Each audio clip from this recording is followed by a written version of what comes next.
Heureusement que les trois chefs d'État ont eu le courage de réorienter nos partenariats et dire que le partenariat ne doit plus se faire comme avant, ou même pour payer un simple revolver, il fallait avoir l'autorisation de la CEDEAO, l'autorisation de l'Union africaine, et puis en fonction se soumettre aux décisions d'humeur d'un président français après la prise de son thé matinal.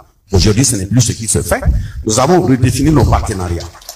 Donc, heureusement, Dieu nous a accompagnés. Nous avons des partenaires sérieux aujourd'hui. Tout ce que nous commandons, avec nos moyens qu'on ne va pas définir ici, arrive à temps réel. Et c'est ce qui fait que le général, c'est tout ça là qui fait mal au général Lenga, qui croit que, bon, il faut être dans les anciennes méthodes pour nous bloquer. En tout cas, nous avançons.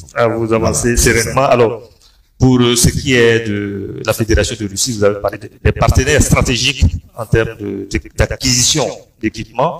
L'une des attentes vis-à-vis de la Fédération de Russie, c'est la facilitation d'acquisition d'équipements de guerre et un accompagnement technique pour la formation des forces combattantes. Mais pour ce qui est de l'acquisition des équipements de guerre, il y a un pays hostile de l'AES qui a le même fournisseur. Est-ce qu'au sein de la Commission, au sein de la Confédération, cela constitue une préoccupation majeure? Non, il faut comprendre tout simplement que aucun pays n'est en réalité un ami à un autre. Nous sommes des partenaires, il faut respecter notre façon de fonctionner, notre cadre de partenariat et les relations qui nous lient. Quelles sont les relations qui vous lient avec une autre personne? C'est pas ça qui nous préoccupe. De toute façon, nous avons la liberté à tout moment d'apprécier, d'analyser. Si ça ne nous convient pas, nous repartons ailleurs. Ça, c'est le premier des aspects.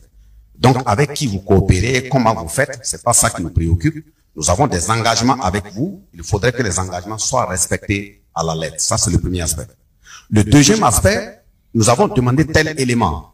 Vous nous avez dit ça coûte tant. Nous avons pu fournir ce que ça coûte. Nous attendons notre produit.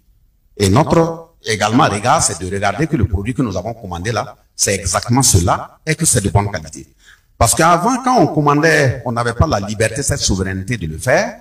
Ceux avec lesquels on commandait, vous avez vu des appareils qui nous ont été envoyés dans le temps. Quand vous regardez, c'est comme si c'était pour bombarder des moustiques. Au moment où on appartenait à la CEDEAO. Et aujourd'hui, grâce à la Russie, on a des équipements de pointe. Justement, aujourd'hui, pour ouvrir même une parenthèse, des moments où on constatait qu'eux-mêmes qui nous bloquaient les armes là, et quand nous avons défini nos partenariats, on s'en va pour commander, on va même les trouver dans les mêmes magasins.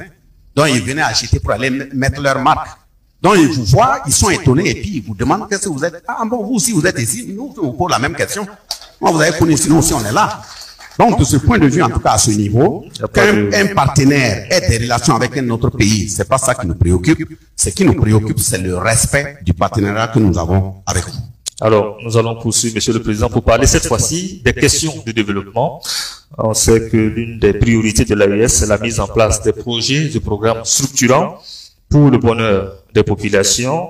Est-ce qu'à ce jour, il y a des acquis notables? On sait que le président en exercice de la Confédération, le général d'armée Assimi Goïta, parlait de la mise en place d'une banque confédérale, d'un fonds d'investissement, mais aussi d'une ligne ferroviaire devant donc relier Kaï à Niamey. Au jour d'aujourd'hui, quel est l'état des lieux? Est-ce qu'il y a des acquis notables? Il y a des acquis notables. Nous avons rencontré son Excellence le capitaine Ibrahim Traoré la semaine surpassée avec la présence ici des trois ministres du commerce des trois pays. Il va y avoir une rencontre et il a été clair dans ses propos. Et il veut qu'on change la façon de faire. La production de tonnage de rapports dont le contenu n'est pas réel. En termes d'impact sur le terrain, nous devons quitter cela. Le premier élément, quand la commission va véritablement prendre son envol, voilà pourquoi je dis que le travail de la commission, c'est pas un travail bureaucratique, c'est pas un travail de bureau, c'est un travail de terrain. Donc le premier élément qu'on doit toucher du doigt pour rendre véritable la question de la liberté dans le déplacement des populations et même de leurs biens, c'est de voir cette question de raquette qui se fait sur les différents corridors.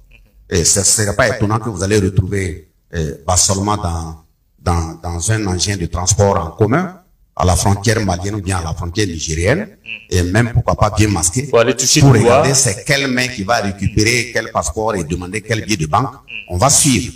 Donc voilà pourquoi la première des rencontres également, c'est de mettre en unité l'ensemble des secteurs informels des trois pays. Parce que ce sont eux aussi qui se déplacent beaucoup.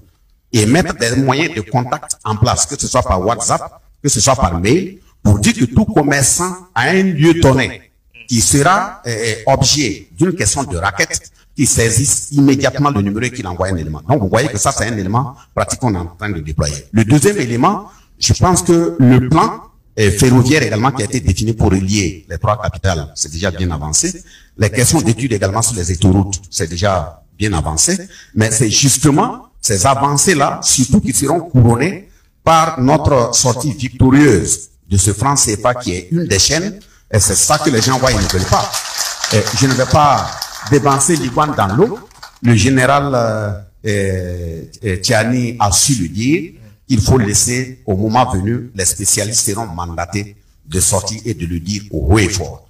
Donc, il n'y a pas de crainte. Nous avançons avec sérénité. Il y a certains détails que je ne donne pas parce que les murs ont des oreilles. Et comme ils sont aussi partout, c'est pas qu'on a peur de le dire. C'est pour ne pas leur indiquer là où nous partons. Ils seront mis devant le fait. C'est de façon très stratégique. Alors, Monsieur le Président, on ne peut pas parler aujourd'hui de développement sans parler de souveraineté énergétique, surtout pour un espace comme l'AES.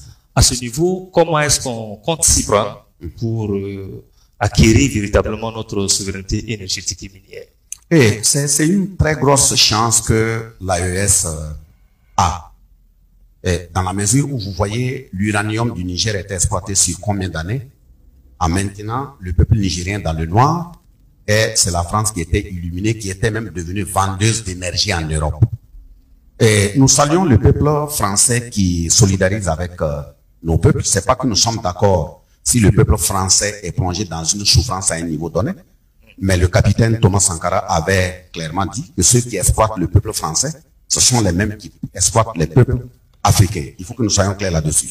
Donc, dans ce sens, quand vous voyez la façon dont le partenariat est en train d'être redimensionné dans l'exploitation de l'uranium, le pétrole, dans nos différents espaces, c'est pour permettre de mettre l'accent sur cette question d'énergie au niveau des trois pays. Vous savez très bien que même le Burkina, et je l'ai dit et répété, je le répète aujourd'hui, le sous-sol, notre sous-sol est vachement riche. Les rapports anciens qui avaient été faits pour dire qu'on n'a pas d'or, on n'a pas de traces de diamants, on n'a pas de pétrole, etc. Le temps est en train de monter petit à petit pour montrer que c'est de la fausseté. Aujourd'hui, on a plus d'une dizaine de mines d'exploitation industrielle au niveau de l'or. Il y a des recherches diamantifères qui sont en train de promettre qu'on est dans le bon sens. Et même rien que les mois passés, il y a quelqu'un qui m'a envoyé un message pour dire que eux, dans leur village, quand ils creusent même un puits à partir de 3 mètres, 4 mètres, ils ne peuvent pas utiliser l'eau parce que ça sort. C'est des traces de pétrole. On ne peut pas avoir du pétrole au Mali, au Niger, il n'y en a pas ici. Il y en a, on en aura. Donc, de ce point de vue, nous avançons de façon très sereine.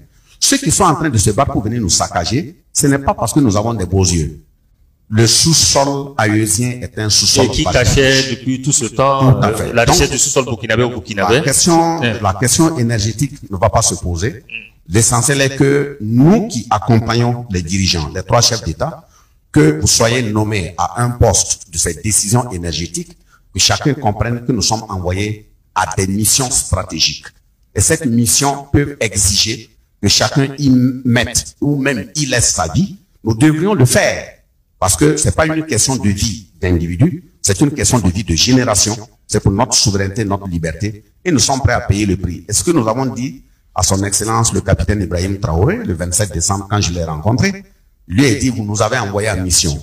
Nous ne savons pas si nous allons revenir vivants de cette mission, mais c'est pas ça qui nous préoccupe. Les résultats reviendront, même si nous on ne revient pas vivants. Donc voilà ce que nous avons dit.